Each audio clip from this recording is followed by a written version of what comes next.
शांति का दान दो, सब स्टेज पे जा सारे बैठे बैठ जाओ।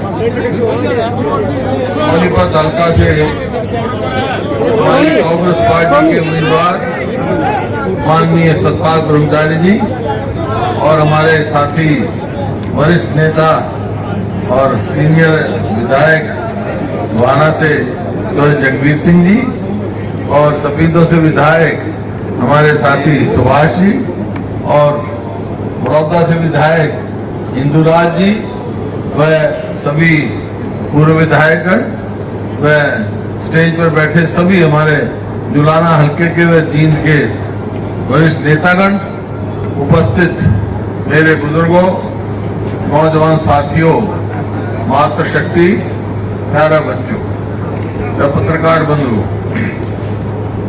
आप बहुत देर से बैठे हैं। मैं तो 5-7 मिनट पर अपनी बात कहूंगा, लेकिन आपसे सबसे ये निवेदन है मेरा, मैं बोलूं बीच में नारे मत लगाइयो, क्योंकि पहले आप बहुत सारी बात ध्यान से सुनो।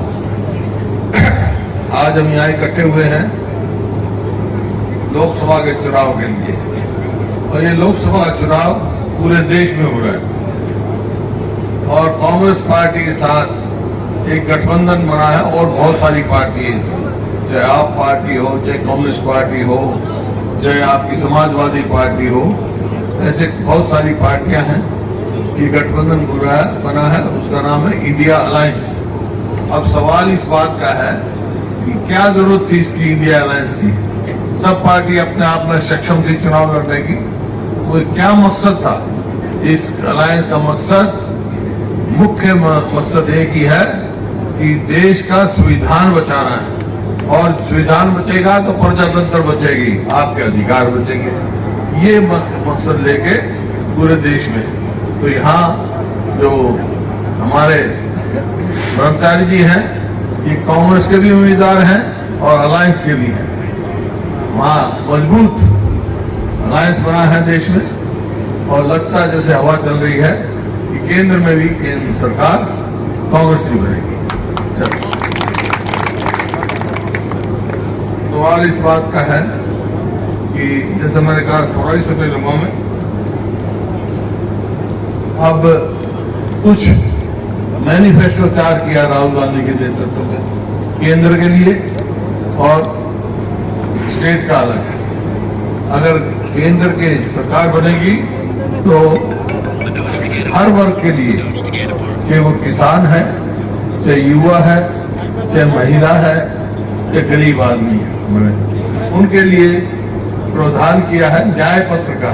वो न्याय पत्र आपके घर घर पहुंच जाएगा, और आपने ही चुनाव लड़ना, जितने साथी आए हैं सबको घर घर पहुंचाना है कि क्या करेगी कांग्रेस आएगी।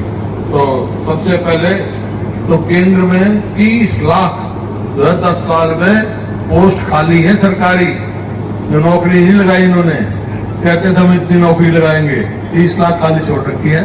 1 साल के अंदर अंदर 30 लाख नौकरी बनाना है। और जो बेरोजगारी है, बेरोजगार हमारे साथी हैं, वो उनको अप्रेंटिसशिप 1 लाख रुपए साल के देंगे। तो इसी प्रकार से परिवार में जो सबसे वरिष्ठ महिला हैं, बुजुर्ग हैं, उनको सबको 1 लाख रुपए साल का उसको देंगे, ताकि उसको मान सम्मान से दें। और किसान के लिए एमएसपी की लीगल गारंटी देंगे, और स्वामीनाथन के फार्मूले पे देंगे। और किसान को कर्जे में डुबा दिया, पिछले 10 साल में कई गुना कर्जा बढ़ गया किसान के ऊपर, तो किसान को कर्ज माफी से लेकर कर्ज मुक्त तक लेके जाएंगे। और जो ये मिड डे मील है, या आपका आंगनवाड़ी की कार्यकर्ता हैं, या इस किस्म की जो केंद्र सरकार से एड आती है, उनकी सब्सिडी डबल होगी। ऐसे बहुत सारे मुद्दे हैं जो केंद्र सरकार में जो न्याय पत्र ने दिया है। अब सवाल इस बात का है कि आज मैं लोकसभा के लिए आया हूं आपके लिए निवेदन करने के लिए। तो ये जो चुनाव है सोनीपत का, सोनीपत लोकसभा का, एक बात लिख लो, ये अकेला लोकसभा का एमपी बनाने का नहीं है। ये फैसला करेगा कि 3 महीने के बाद जो चुनाव होगा, किस पार्टी की सरकार होगी। मैं सारे हरियाणा में घूमता हूँ, घूम के आया हूँ, और जिस हिसाब से 36 बिरादरी का समर्थन मिल रहा है उसके आधार पर मैं कह सकता हूँ 36 बिरादरी ने मन बना रखा है कि आने वाली सरकार कांग्रेस की बनाएंगे। क्यों बनाएंगे? क्यों बनाएंगे? क्योंकि वो मेरा हरियाणा 2014 में जो प्रति व्यक्ति आय में, प्रति व्यक्ति निवेश में, कानून व्यवस्था में, नौकरी देने में, खेल और खिलाड़ियों में पूरे देश में नंबर 1 था 2014 में जब हमने सरकार छोड़ी। और आज किस चीज में नंबर 1 हो गया भाई?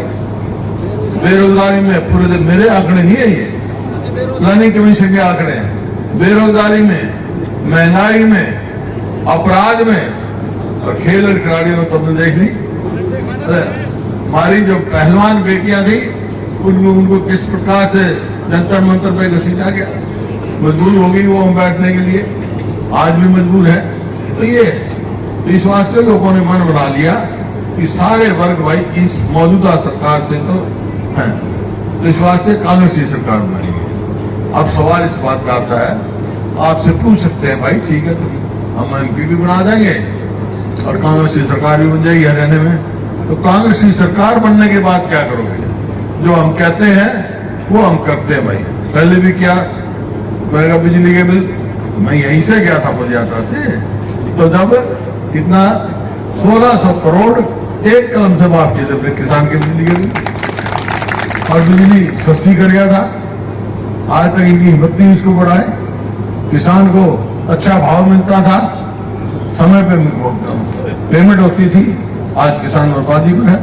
आज किसान अपनी आवाज उठाता है काले कानून के खिलाफ तो लाठियां से बरसाई जाती हैं, रास्ते खोदे जाते हैं, कीलें ठोकी जाती हैं, और कितने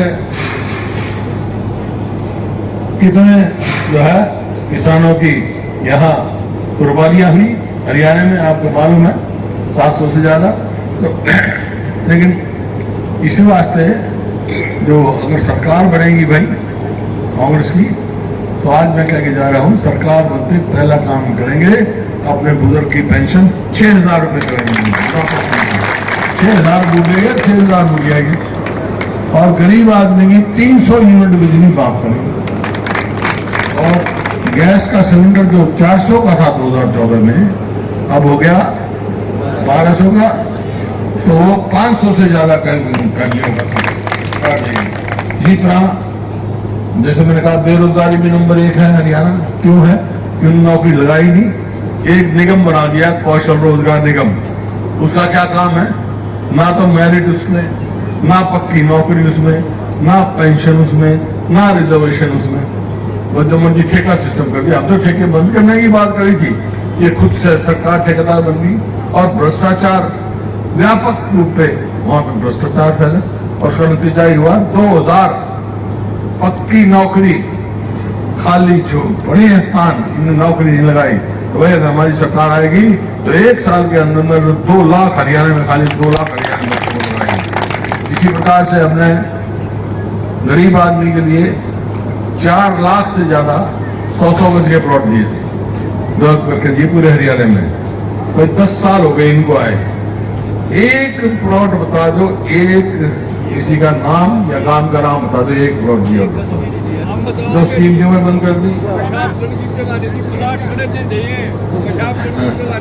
हाँ, तो इसी प्रकार से जो कर्मचारी हैं उनका ओल्ड पेंशन स्कीम हम देंगे, वायदा कर रखा है। खिलाड़ियों के लिए पदक लाओ, पद पाओ भी इसको करेंगे। और भाई जो भी समाज के जिम्मेवार आदमी है ना, जैसे छोटी सरकार कहते हैं पंचायत को, सरपंच पीटे ही में भाई वो अपनी मांग करने गए, और नंबरदारों का जो सरपंच है, नंबरदार हैं, इनका भाई जो पहले समान होता था उतना ही होगा, उतने अधिकार होंगे उनके, ताकि आगे से गांव के चौकीदार हैं पक्के नहीं रहते। एक कलम से कितने चौकीदार लगाए थे गांव के, सफाई कर्मचारी लगाए, उन्हें पक्के नहीं करे। इस प्रकार से इस सरकार से हर वर्ग नाराज। तो यह समय है सरकार कब बन सकती है आपकी? जब बन सकती है जब पार्लियामेंट में भारी बहुमत से ब्रह्मचारी जी को जिताओगे। सरकार बनाना चाहो ना, सरकार बनानी है तो ब्रह्मचारी जी को भारी बहुमत से जिताना है। जिताओगे? हाथ खड़े करके बता दो। बहुत बहुत धन्यवाद भाई।